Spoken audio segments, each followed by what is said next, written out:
video from the table of review hell. I wanted to do something different today. I noticed some of the feedback to my last videos that I've done. People seem to like more when I just talk about games and the things I've picked up over the week. So I figured I might as well do that. As you know, well, you hopefully will know in the future if you're watching this, but you won't if you watch it immediately. I tend to buy most of my bits and pieces from charity shops. I use my toolboxes and toolkits to fix them, and I add them to my ever dwindling room space in my spare bedroom. But I tend to get most of my stuff from charity shops. I find it a bit of a challenge to find a bargain or something good or something rare in these places, much to the chagrin of my partner, who has decided that she's having nothing to do with it and why she's banished me to the spare room for my collecting. But I just thought I'd show you what I've picked up in the last. These are from the last two outings, so not the last 2 days, but the last 2 days that I've been out shopping for charity shops. And it was kind of to encourage people to go and look in the charity shops, because of the enormous benefit it is to you as a gaming collector, but also to the shops themselves. You know, these shops rely on donations. They rely on us going in, buying stuff, and having a constant turnover of bits and pieces. So let's have a look at what I picked up. Not all games, mixture of things, but I hope maybe something in here is interesting to you. First is really just an example of kind of the quality of DVDs you can get in these kind of places. You can see the price here, 99p. My Neighbour Totoro, one of the best films from one of the best movie houses, probably getting on forever now. You know, Studio Ghibli made Howl's Moving Castle. You got Spirited Away, Princess Mononoke, and the absolutely emotionally crushing Graveyard of the Fireflies. If you haven't seen that, don't watch it on a Sunday afternoon when you're feeling a bit down after the night before. But you can pick DVDs up like this for absolutely nothing. You know, 99p would cost still 12 quid from Amazon. Really nice condition, really good quality discs. I would always recommend having a look at the disc when you buy a DVD. Obviously, I know it's kind of easily said, but people that donate stuff seem to keep stuff in better condition, weirdly. But yeah, great movie, 99p. I'll buy that every day of the week. And yeah, but just a good example of what can be bought cheaply. Another, slightly different DVD on a slightly different tangent. Got a nice Radiohead DVD here, the 7 television commercials. Again, I say complete, there's not much to be complete about it. It's got the videos of Paranoid Android, Street Spirit, No Surprises, Just High and Dry, Karma Police, and Fake Plastic Trees. I mean, the periods of when, for me, Radiohead were their sort of the graphs of commercial prowess and their kind of musical greatness, I think, collided most perfectly. And but yeah, 7 great music DVD videos on a good DVD, $1.99 from Argos. Again, I'll pay that all day, every day. It's just something nice to have on the shelves, really. You know, people come around and have a look. Something a bit different. But again, I just wanted to illustrate the things that you can buy. People are donating for, like, you know, incredibly generous of people. Diablo 3. You know, it's not absolutely brand new, but you know, great condition. Got a nice box. Got a nice artwork. All in there, you know, good nick. I won't bother getting it out because it's a faff, but the DVD in it is in great shape. £3. Again, to buy it new, you're looking at more than that. Just probably a good word of warning at this point. You obviously have to take the risk when you buy from charity shops. DLC, things that come with the games that have an expiry, a shelf life, it's better to assume that they're not going to work. I found, like this, the Batman Arkham Origins double disc CD from the Xbox 360 with a heap of DLC. I need to check whether they work, but again, unlikely. But 2 discs, really good condition. Love a steelbook, £3, and this is from Farah, one of the slightly more niche charity shops that I have around my area. But I think they're Romanian, certainly Eastern European charity. But yeah, someone was good enough to donate it. £3. That will look great on the shelf. I might even have it front facing. I've got to be careful of my framing here. But yeah, it's 3D steelbook as well. Nice feel to it. And then again, this is the sort of new stuff that people donate. You'll have to believe me that I got this in a charity shop. As crazy as it might seem, but I did. £2 again from Farah, the charity shop. There's obviously some nice bloke that owns a game shop donating to there. But yeah, Horror Warriors wasn't perhaps as well received as maybe it should have been or could have been. I think possibly a combination of both. Zelda-themed Dynasty Warriors essentially is what it is. An immense sort of hack and slashy type game, but all the bits are in there. It's a shame that can't be used anymore. But yeah, all complete. But a Wii U game that still retails for I think £20, 25 US dollars. Looks in great shape. But I just don't understand.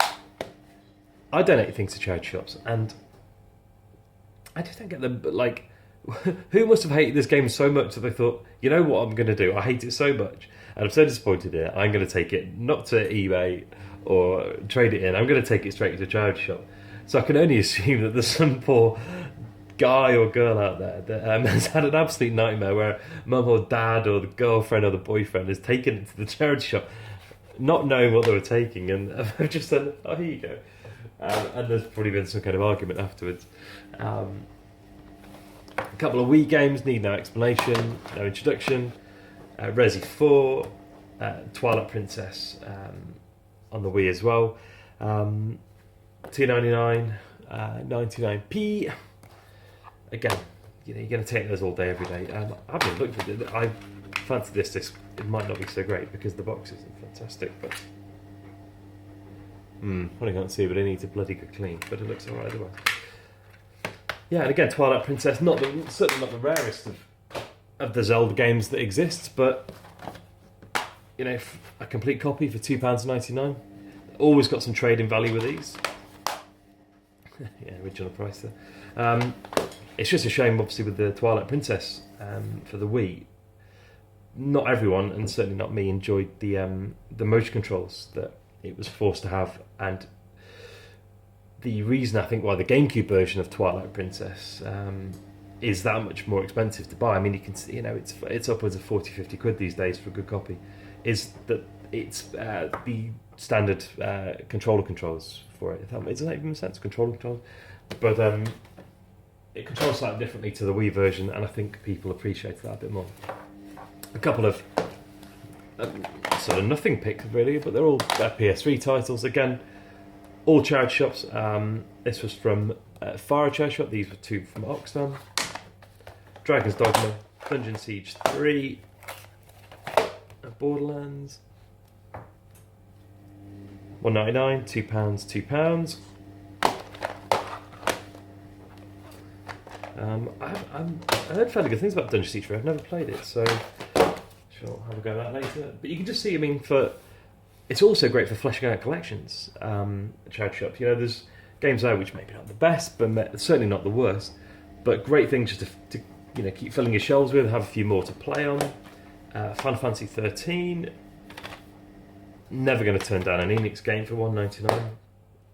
Again, I'm sort of behind the 8 ball really with Final Fantasy games after having so much fun with 8 and 9 on the PS1. I haven't really played much since then, so I don't know whether 13 is necessarily a good intro back into it.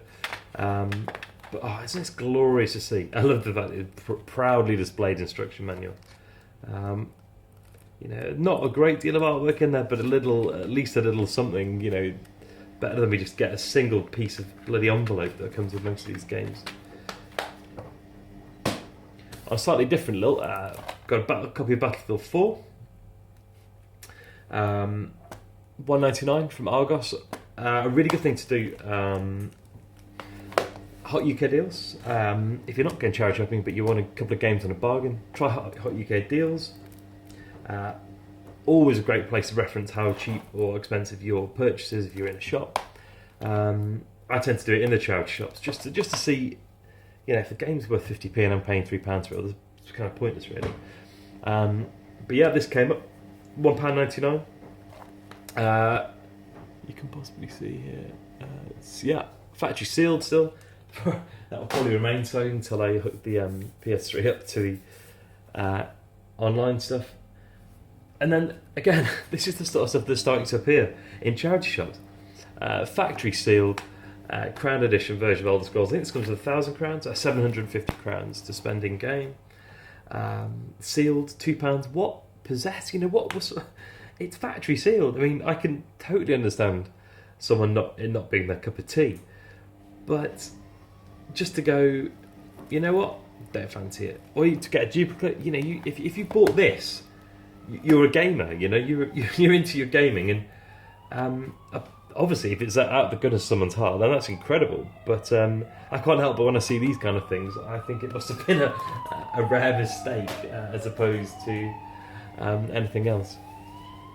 A few DS games, nothing exciting particularly, but again, just to show people what people are donating. Teenage Zombies, Indiana Jones, the Lego Indiana Jones, which is a brilliant game. I just had to show you something here. You'll remember from the days of the Konami code and whatnot, inputting cheat codes into games was always a bit of a nightmare.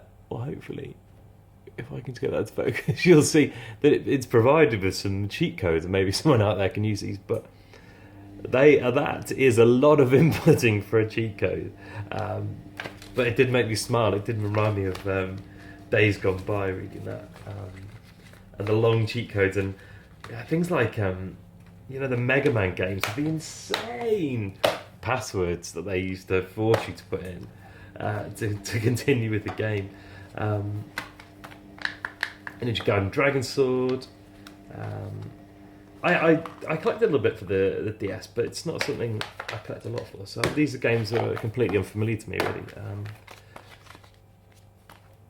But again, I'm sure I've got a few days off work, so they'll come in handy. And then just finally, just kind of other fun stuff you can get.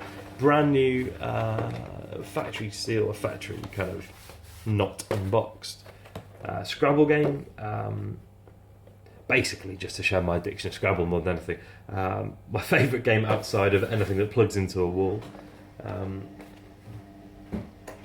So let's just say just $3.99, brand new game. And if you are kind of short of cash, and I mean I'm not particularly, but I quite like saving money. It's a great place. There's always new and exciting and interesting things, and they're things that you'd never find anywhere. I got a Panther and Battle Cat from He-Man the other day for 70 pence each, and just worth going. If you just nosy at the most brilliant places. And finally, 1, 2.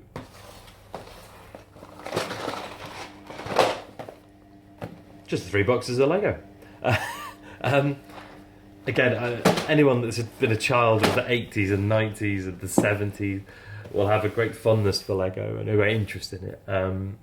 I picked these up basically to keep for a rainy day, maybe to use as some trade fodder, or to be honest, it's as likely that when I've had a few beers one night, I'll end up making them myself. But I hope that was just a decent illustration of all the things that can be bought in charity shops. There's an amazing, immense selection. You can get. I'm just going to stack these up one by one, so just a quick reminder of it. And bear in mind, the most expensive thing on here was the Scrabble game, which is $3.99. We've got Wii U games, we've got Xbox One games, Wii games. We've got Xbox 360 games, PC games, and 2 pretty nice DVDs. So, and that's about it really. I've just made a massive mess on the table. But until next time, go out and have a look, go and see what you can find, and if you do, let me know about it. Cheers.